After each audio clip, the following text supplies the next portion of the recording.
অমর একুশে বইমেলা 2025 খবরের কাগজ লেখক আড্ডার পক্ষ থেকে সবাইকে আমন্ত্রণ জানাচ্ছি।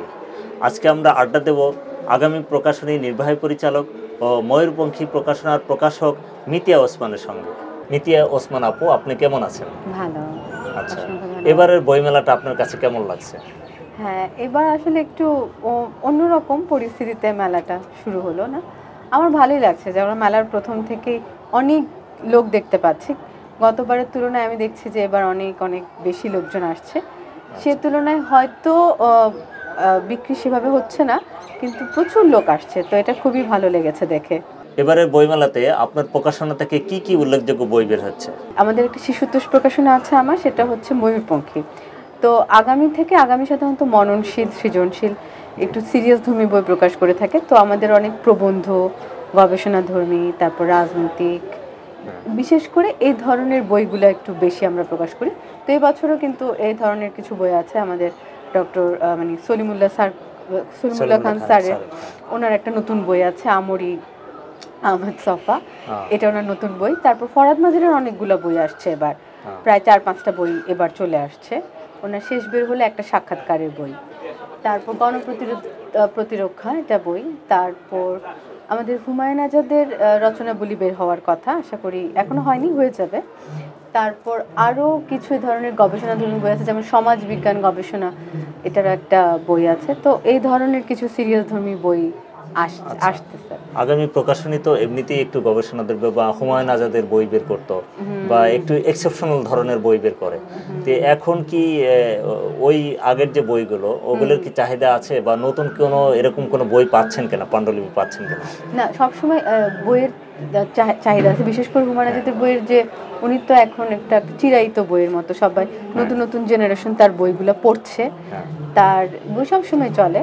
আমরা তো আসলে উপন্যাস গল্প একটু কম করি, তো আমরা যে গবেষণাধর্মী বা যেটা চাচ্ছি হয়তো একটু কমই পাচ্ছি, কিন্তু খুব যে খারাপ আমি বলবো না, মোটামুটি পাওয়া যাচ্ছে। কিন্তু আমাদের দেখা যায় যে আমরা যে পাণ্ডুলিপি পাই সেটার সম্পাদনা করে একটা পর্যায়ে নিয়ে এসে সময় লাগে আমাদের, কিন্তু সারা বছরই বই বের হয়, এমন না যে মেলার আগেই বই বের হয়। এই যে এখন মেলা শেষ হবে, তারপর থেকে কিন্তু আমাদের কাজ শুরু হয়ে যাবে সামনের মেলা। তো একটু পাণ্ডুলিপি দিলে প্রায় 1 বছরের মতো লেগে যায় এটা সম্পাদনা করে বের হতে। তো বলবো যে সম্পাদনা একটা বড় ভূমিকা রাখে বইয়ের এই ভালো পাণ্ডুলিপিকে একটা ভালো জায়গায় মানে নিয়ে আসার জন্য। তো সেটাও একটা ব্যাপার। বইমেলাতে শিশুতোষ প্রকাশনার বিষয়টা আপনি একটু বলবেন। আমরা অনেক ধরনের বই করি, বিশেষ করে ছবির বই, গল্পের বই, রং করার বই, কমিক বই, সব ধরনের বই আছে বাচ্চাদের। তো আমাদের শিশুতোষ বই অনেকগুলো বের হয়ে গেছে, প্রায় 10-12টার মতো, আরও আসবে। তো এই তো, তবে শিশুতোষ বইয়ের ক্ষেত্রে পাণ্ডুলিপি আমি মনে করি একটু কমই পাচ্ছি, ওইভাবে যেভাবে সাধারণত চাই সেভাবে হয় না। সাধারণত দেখা যায় যে শিশুতোষ বইয়ের পাণ্ডুলিপির ক্ষেত্রে লেখকরা শিক্ষার দিকে বেশি গুরুত্ব দেয়, যে খুব শিক্ষণীয় হতে হবে, কিছু শিখতে পারলো এরকম, যেটা কিনা আমি উৎসাহ দেই না। আমি মনে করি যে সব কিছুতে শিক্ষা থাকতে হবে এমন না, শিশু যাতে আনন্দ পায় এ ধরনের বইও যাতে আমরা তাদেরকে দিতে পারি। তো ওই ধরনের পাণ্ডুলিপি আমি একটু কম পাই। এবারের বইমেলায় শিশু চত্বরটা কেমন লাগছে আপনার কাছে? আমি তো বলবো প্রথম থেকে বেশ ভালো লক্ষ্য করা যাচ্ছে। দেখলাম যে সামনে একটা বাংলা একাডেমির আয়োজনে একটা প্রোগ্রাম হবে, তো আশা করা যায় আরো ভালো হবে।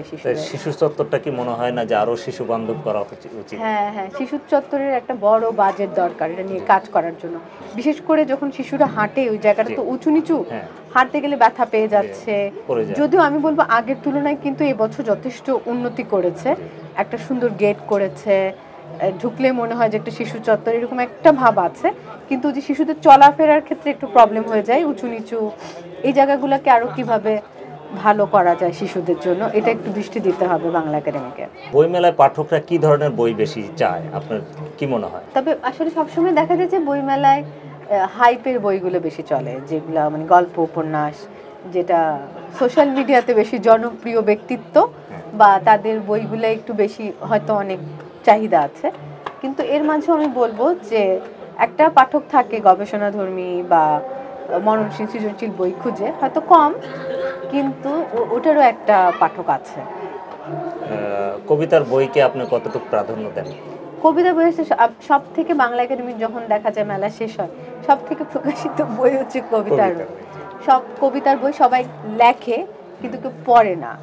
কবিতার বই কিন্তু পাঠক নাই, কবিতার বই সবার কবি, সবাই কবি কিন্তু আমরা কেউ কারোটা পড়ি না। এটা কিন্তু কবিতার বই, এই তো মানুষজন লিখছে অনেক। আচ্ছা, এটা সবসময়, এটা কিন্তু নতুন কিনা, সবসময় কবিতার বইয়ের দেখা যায় প্রকাশের সংখ্যা সব থেকে বেশি থাকে। আচ্ছা। তো এই যে যে লেখকদের যে ভালো পাণ্ডুলিপি পাচ্ছেন না, তো এই ব্যাপারে আপনাদের প্রকাশকের পক্ষ থেকে একজন লেখককে গড়ে তোলা ওঠার ব্যাপারে কতটুকু প্রকাশক ভূমিকা রাখে? হ্যাঁ, আমাদের প্রায় 39 বছর হয়ে গেল আগামী প্রকাশনী এবার প্রকাশনায়। তো আমাদের অনেক লেখক যারা কিন্তু প্রথম বই আমাদের এখান থেকে বের হয়েছে এবং তারা বেশ নামকরা লেখকই বলা যায়। তো ওই কাজটা আমরা অনেক বছর ধরে করে আসছি। এরকম অনেক লেখক আছে যাদের আমরা করেছি। তো সেক্ষেত্রে কিন্তু আগামী প্রকাশনীর ভূমিকা আছে নতুন মানে লেখক প্রতিষ্ঠিত করার ক্ষেত্রে। আচ্ছা, তো আপনি একজন নারী হিসেবে আগামী প্রকাশনীতে নারী লেখকদের কতটুকু প্রায়োরিটি দেন? না, আসলে লেখার ক্ষেত্রে কিন্তু নারী পুরুষ ওভাবে দেখা হয় না, লেখাটাই প্রাধান্য পায় যে কিরকম লেখাটা হচ্ছে, সেটা লেখার মানটা সেটা আসলে দেখা হয়। তারপরেও কিন্তু অনেক নারী লেখিকা আছে আমাদের এখানে, আমাদের প্রকাশনার তালিকায়। আচ্ছা, আগামী প্রকাশনীতে একটু ব্যতিক্রম ধরুন, হ্যাঁ, বিশেষ করে পাণ্ডুলিপি নির্বাচনের ক্ষেত্রে, তো এই স্বতন্ত্র ধারা কি এখনো ধরে রাখছেন, বা এটা কেন অন্যান্য প্রকাশনা থেকে কেন এটা ব্যতিক্রম? এটা আসলে একটা চলে আসছে, তো ওটা ওভাবেই চিন্তা করে যে জনপ্রিয় ধারায় না করার, এটা খুব কনসিয়াসলি হয়েছে তা না, কিন্তু আসলে আমাদের সবার একটা নিজের পছন্দ থাকে না, প্রকাশকের যে যেটা পছন্দ করে তার নিজের যদি পড়ে ভালো না লাগে, এখন যার পছন্দ। এখন আমার যে জিনিসটা, আমার হয়তো গল্প উপন্যাস ভালো লাগে না, আমার প্রবন্ধই ভালো লাগে পড়তে, দেখা যায় এই জন্য ওইটাই বেশি ছাপা হয়। তো নিজস্ব একটা কি বলবো পছন্দ থেকে এটা একটা আশা, যেটা আমার বাবার একটা ইচ্ছা ছিল।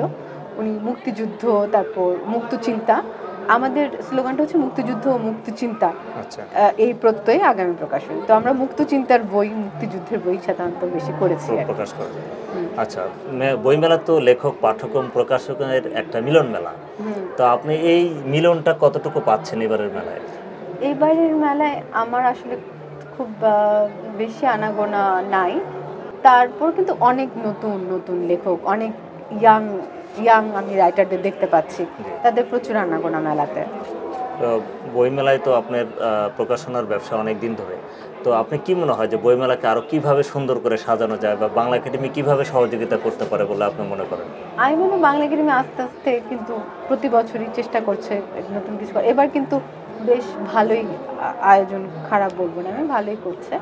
তো প্রতি বছরই চিন্তা করে, এবার আরও অনেক নতুন প্রকাশনা যুক্ত হয়েছে, আমরা বিভিন্ন ধরনের বই দেখতে পাচ্ছি, নানা ধরনের, এটা একটা ভালো বিষয়।